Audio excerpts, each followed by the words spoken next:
నమస్తే, welcome to prime nine news.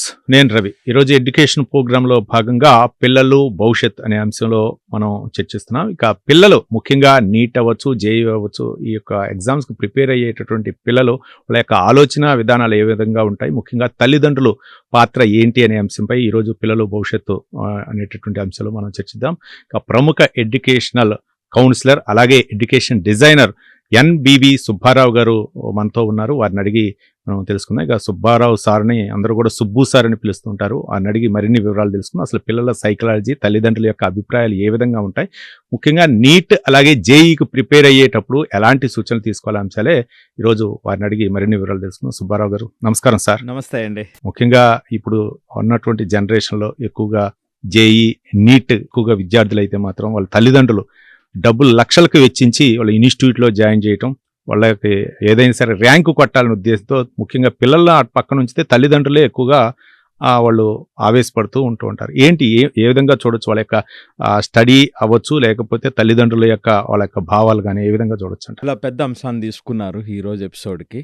JEE, neat అనేటువంటిది పిల్లల యొక్క అంటే మరీ ప్రత్యేకించి మన తెలుగు స్టేట్స్లో 6th క్లాస్ నుంచి ఆ ప్రిపరేషన్, లేదా కొంతమంది 8th క్లాస్ నుంచి జేఈ, నీట్ ప్రిపరేషన్ లేదు అన్నట్లయితే జీవితమే లేదు అనేటువంటి పరిస్థితికి మనం తీసుకొచ్చినటువంటి సందర్భంలో లక్షలు వెచ్చించిన పేరెంట్స్ కొన్ని రోజులకి, అంటే ఇప్పుడు సపోజ్ 11th జాయిన్ చేశారు, 3 లక్షలు ఫీజు కట్టారు సంవత్సరానికి, అంటే 2 సంవత్సరాలకి 6 లక్షలు ఫీజు కట్టారు.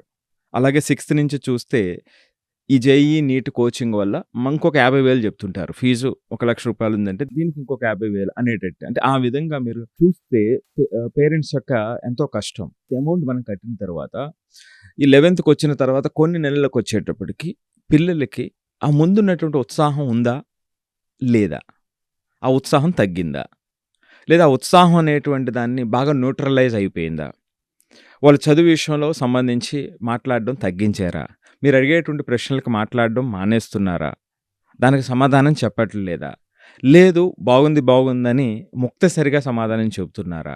సో ఇవన్నీ చూస్తేనండి ఇప్పుడు నేను చెప్పిన కారణాలన్నీ కూడా జేఈ, నీట్ ప్రిపరేషన్లో ఆ పిల్లలు ఖచ్చితంగా ఇబ్బంది పడుతున్నారు అనేటువంటి వాటికి ప్రాథమికమైనటువంటి సంకేతాలు. మరి మీకు అనిపించవచ్చు, మనం లక్షలు కట్టాము, ఎంతో రీజన్ చేస్తారు ఈ పేరెంట్స్ అంతా కూడా. ఆ ఇన్స్టిట్యూట్, ఈ ఇన్స్టిట్యూట్, వాడికి ఎన్ని ర్యాంకులు వచ్చినాయి, వీడికి ఎన్ని ర్యాంకులు వచ్చినాయి, నలుగురిని అడుగుతారు, సంప్రదిస్తే ఎక్కడ ఫీజు ఎక్కువ, ఎక్కడ ఫీజు తక్కువ, ఎక్కడ ర్యాంకులు వచ్చినాయి, లాస్ట్ ఇయర్ ఎంతమందికి ర్యాంకులు వచ్చినాయి, ఇది ఎట్లా ఉంటుంది ఇన్స్టిట్యూట్ అని చెప్పేసి లక్షలు వెచ్చించి అవసరమైతే అప్పు చేసి కూడా వాళ్ళు అనుకున్న ఇన్స్టిట్యూట్లో జాయిన్ చేస్తారు కదండి. మరి ఇంత రీసెర్చ్ చేస్తారు కదా, రీసెర్చ్ చేసిన తర్వాత జాయిన్ చేసిన తర్వాత 3 నెలలకు పరిస్థితి ఎలా ఉంది, 6 నెలలకు పరిస్థితి ఎట్లాగుంది?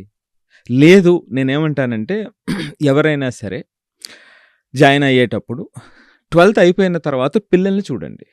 12th అయిన తర్వాత అంటే వీళ్ళంతా కోచింగ్లు అంతా జాయిన్ అయ్యారు, అన్నీ జరిగింది. 12th అయిన తర్వాత పిల్లల్ని చూస్తే ఆ పిల్లల్లో ఎంత ఆత్మవిశ్వాసం ఉంది.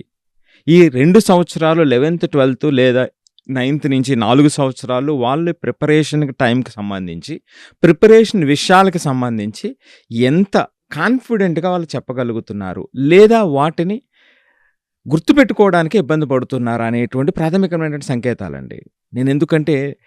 నేను ఒక డిఫరెంట్ పర్సన్, అంటే ఈ పర్టికులర్ విషయంలో వేల మందిని నేను దగ్గరుండా జర్నీలు చూశాను, మారిన జర్నీలు చూశాను. పాజిటివ్ నుంచి నెగిటివ్కి, నెగిటివ్ నుంచి పాజిటివ్కి. అంటే 10th వరకు చాలా మంచి మార్కులు వచ్చినాయి, 580 మార్కులు వచ్చినాయి, లేకపోతే 95% వచ్చింది అనేటువంటి పిల్లలు ఇక్కడికి వచ్చిన తర్వాత కొన్ని రోజులకే కొన్ని చోట్ల ఎలా ఇబ్బంది పడి ఆరోగ్య సంబంధించినటువంటి ఇబ్బందులను కూడా కొని తెచ్చుకున్నటువంటి పిల్లలు, మానసిక ఇబ్బందులు తెచ్చుకున్నటువంటి పిల్లలు, ఒక సాధారణంగా వచ్చి వాళ్ళు బౌన్స్ బ్యాక్ అయ్యి మంచి ఐఐటీస్లోకి వెళ్ళినటువంటి పిల్లలు, లేదా కొంతమంది మంచి ఇంటెలిజెన్స్ ఉండి చిన్నప్పటి నుంచి చాలా మంచి పేరు తెచ్చుకొని బాగా చదువుతాడు అనేటువంటి ఆత్మవిశ్వాసంతో వెళ్ళినటువంటి పిల్లలు ఆగిపోయి అలా ప్యాసివ్గా ఉండిపోయినటువంటి పిల్లలు. సో ఇలాగా నాకెందుకు ఆ యూనిక్ ఎక్స్పీరియన్స్ అంటేనంటే, మనకి సౌత్ ఇండియా నుంచి చాలామంది పిల్లలు, పర్టికులర్లీ కోచింగ్కి సంబంధించినటువంటి ఇబ్బందులు, కొంతమంది పేరెంట్స్, ప్రోగ్రెసివ్ పేరెంట్స్ ఉంటారు, అంటే వాళ్ళు చెప్పిందే జరగాలని కాకుండా పిల్లలకు జరుగుతున్న ఇబ్బందిని అర్థం చేసుకున్నటువంటి పేరెంట్స్ ఉంటారు. వాళ్ళు జాగ్రత్తగా అర్థం చేసుకున్నటువంటి పేరెంట్స్ చాలామంది వస్తూ ఉంటారు. మన దగ్గరకు వచ్చేటువంటి పిల్లలు డిఫరెంట్ ఇన్స్టిట్యూట్లు, ఈ ఒక్క ఇన్స్టిట్యూట్ అని కాదు, ప్రతి ఇన్స్టిట్యూట్ నుంచి పిల్లలు వస్తూ ఉంటారు. సో వచ్చినప్పుడు ఏమవుతుందంటే మనకున్న ఫ్రేమ్వర్క్ ఏదైతే ఉంటుందో ఆ ఫ్రేమ్వర్క్ ప్రకారం మన ఎస్ఓపి ప్రకారం పిల్లలతో మాట్లాడినప్పుడు ఒక 30 నుంచి 40 మినిట్స్ మాట్లాడిన తర్వాత ఆ పిల్లల్లో అసలు వాళ్ళ మనసులో ఏమనుకుంటున్నారు అనేటువంటిది మనకు అర్థమవుతూ ఉంటుంది. సో దాన్ని బట్టి మనం చూస్తే ఇప్పుడు నేను చెప్పినట్టుగా సుమారుగా 75-85% మంది పిల్లలండి. మీరు ఇప్పుడు చెప్పారు కదా, అవును. లక్షలు ఖర్చు పెట్టి అవును. ఎంతో రీసెర్చ్ చేసి వేసినటువంటి పిల్లల్లో అప్ టు 85% పిల్లలు మొదటి 3 నుంచి 6 నెలల మధ్యలోనే ఆ జేఈఈ నీట్ ప్రిపరేషన్ మీద ఇంట్రెస్ట్‌ను కోల్పోతున్నారు అనేటువంటిది వాస్తవం. మీరు ఎంత తొందరగా తెలుసుకుంటే అంత తొందరగా మన పిల్లలు ఆ 85%లోకి పడిపోకుండా మనం ఆపగలిగిన వాళ్ళం అవుతాం. రైట్. మరి ఇటు పేరెంట్స్ నుంచి చూసినప్పుడు ఏమవుతుందంటే పాపం అంటే వీళ్ళు క్లూలెస్ అండి. పేరెంట్ ఇక్కడ ఏమిటంటే పేరెంట్‌కి పాపం పిల్లలకి ఎంతైతే మనం చేయగలమో అంత చేయాలనేటువంటి తలంపు ఉంటుంది. కాకపోతే ఒకే ఒక తప్పు చేసేటువంటి పేరెంట్స్ ఏమిటంటే చాలా విషయాల్లో వాళ్ళకి తెలుసు అనుకోవటం. అవును. అంటే పిల్లల విషయంలో చిన్నప్పటి నుంచి వాడు చదివాడు లేకపోతే అక్కడ కాదు, ఇక్కడ వాడి సంగతి నాకు తెలుసులే. ఛాలెంజెస్ని ఏ విధంగా తట్టుకోగలుగుతున్నాడు, అవును. లేదా పిల్లలు టీనేజ్లో కూడా వస్తారు ఈ టైం వచ్చేటప్పటికి. అవును. సో ఈ రెండింటిని అర్థం చేసుకుని ఆ అర్థం చేసుకోవటానికి నేను నేర్చుకోవాల్సింది ఏమిటి అనేటువంటి పేరెంట్ ఎవరైనా ఉంటే అవును.